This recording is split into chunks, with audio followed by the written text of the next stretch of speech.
मंजिल जाने कहाँ भेटाई।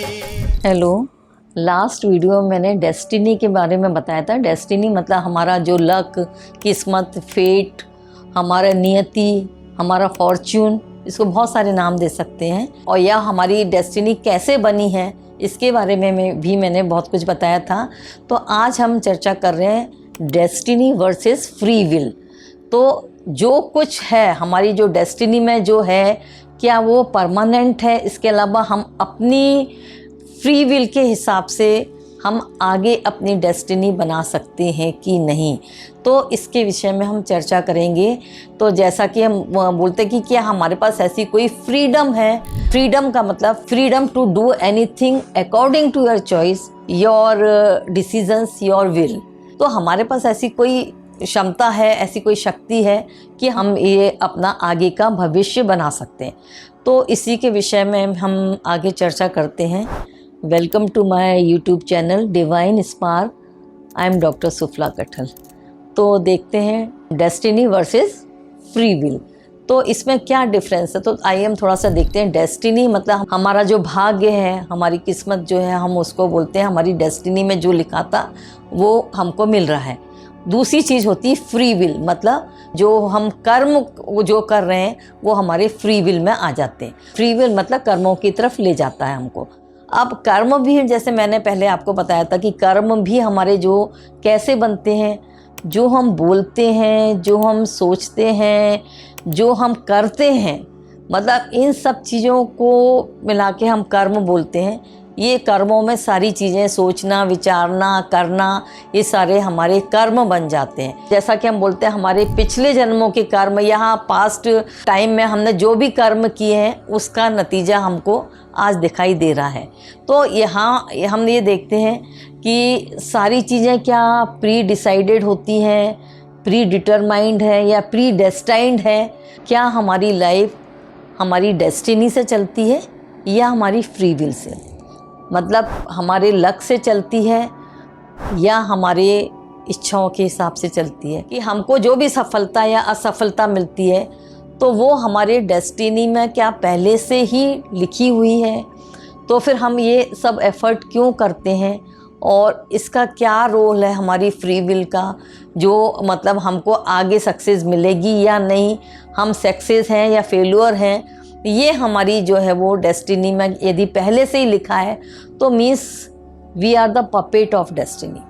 मतलब हम तो एक कठपुतली हैं जो पहले से सब कुछ लिखा है। जैसे हम बोलते हैं ईश्वर जो है वो सर्वज्ञाता है, उसको सब कुछ मालूम है आपके बारे में, सब कुछ उसको मालूम है कि क्या होने वाला है, सारी मतलब घटनाएं जो भी हो रही हैं आपके जीवन में।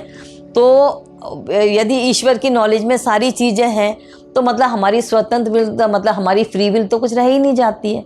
तो यहाँ पर मैं थोड़ा सा आपको बताना चाहती हूँ। कुछ चीज़ें तो हम ये देखते हैं कि हमारी प्री डिस्टाइंड है, प्री डिटरमाइंड है, लेकिन कुछ चीज़ हमारे हाथ में है जिसको हम बोल सकते हैं फ्री विल, मतलब जिसमें कि हम अपना डिसीजन ले सकते हैं, अपना जो है चॉइसेस के हिसाब से हम अपना कर सकते हैं। दो चीज़ें देखने को मिलती हैं, एक होता है हमारा लक और एक होता है हमारा एफ़र्ट।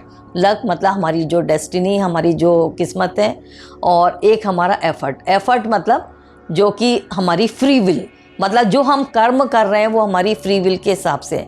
लेकिन यहाँ पर भी फ्री विल का भी ये बोला गया है कि हमारे पास फ्रीडम तो है बहुत कुछ करने की, लेकिन उसकी भी एक लिमिटेशन है, उसका भी एक दायरा है, एक पेरिफेरी है। वहाँ तक हम कर सकते हैं, उसके बाद हम नहीं कर सकते। ये बोलते हैं कि जैसे भक्ति को एक बोला गया है कि ये एक हमारी फ्री विल है, मतलब भक्ति हम चाहे कितनी भी करें, ईश्वर को याद करें, उनके ऊपर विश्वास करें या उनके सेवा में रहें, मतलब हमारी फ्री विल है इसमें। और इस फ्री विल का भी हमें फ़ायदा भी मिलता है। हमारे जीवन में यदि हमको कोई सफलता मिलती है या असफलता मिलती है तो इसमें हमारी डेस्टिनी का क्या रोल है। दो चीज़ें होती हैं, एक लक विदाउट एफ़र्ट, एक एफ़र्ट विदाउट लक। दो चीज़ें होती हैं। मतलब कई बार हमने देखा है कि हमने मेहनत भी की है, सब कुछ बहुत किया है, एफ़र्ट्स डाले हैं, अपने हिसाब से सब कुछ किया, लेकिन किस्मत में नहीं था। हम कई बार बोलते हैं हमारे लक में वो चीज़ थी नहीं इसलिए हमको नहीं मिली। हो सकता है उससे ज़्यादा लकीस्ट पर्सन कोई और आ गया, उसको वो चीज़ मिल गई। या कोई कंपटीशन की चीज़ है, या कोई भी एग्ज़ाम की फील्ड में, या कोई स्पोर्ट में देखते हैं, या किसी भी उसमें हम देखते हैं कि यदि जहाँ कंपटीशन हो रही है तो वहाँ जो है वो कौन उसमें सक्सेस होता है, कौन नहीं होता है। तो ये कई बार हमारे एफ़र्ट डालने पर भी हमारा लक साथ नहीं देता।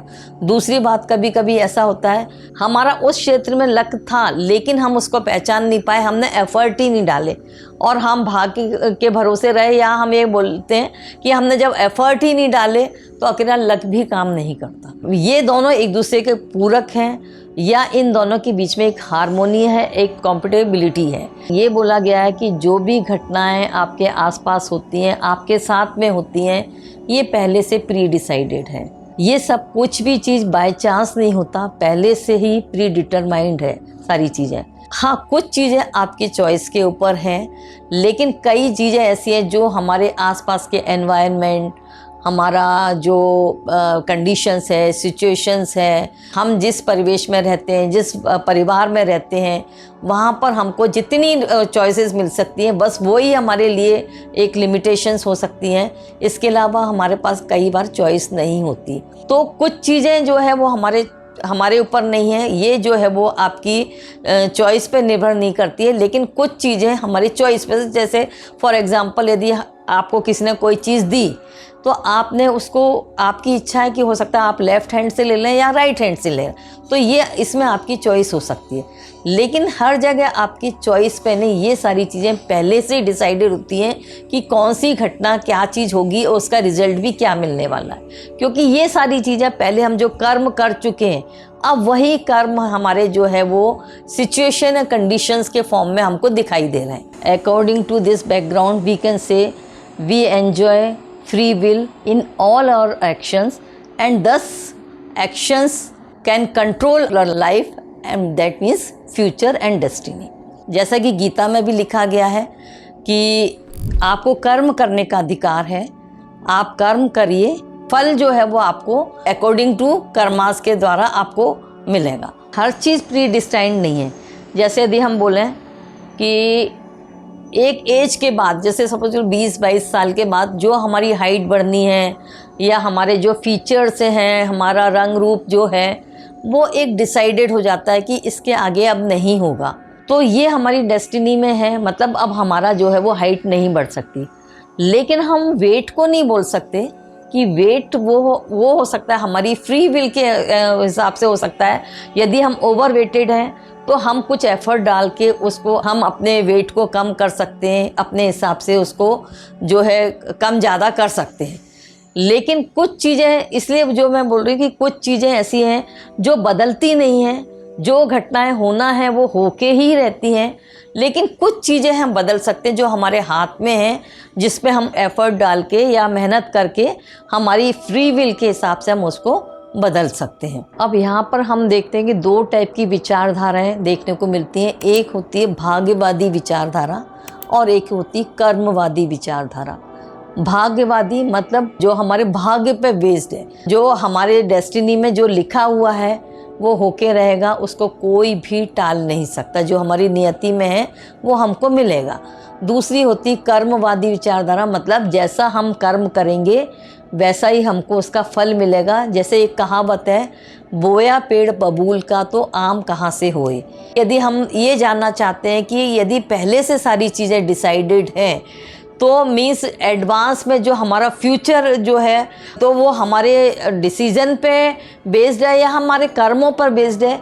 तो एक ये पज़ल सॉल्व करने वाली बात हो गई कि इसको हम कैसे जानेंगे कि हमारा, तो फिर हम कर्म क्यों करें, क्योंकि यदि हमारा पहले से डिसाइडेड है। तो यहाँ पर हम देखते हैं कि अलग अलग पॉइंट ऑफ व्यू से, अलग अलग पर्सपेक्टिव से इसको देखने की ज़रूरत है। अब अगर हम डेस्टिनी की बात करते तो हमारी ये धारणा है कि मनुष्य के जीवन में जो भी घटनाएं हो रही हैं, चाहे वो छोटी हो या बड़ी, पहले से प्री डिटरमाइंड है और वो घटनाएं होके ही रहेंगी, उसके ऊपर आपका कोई कंट्रोल नहीं है।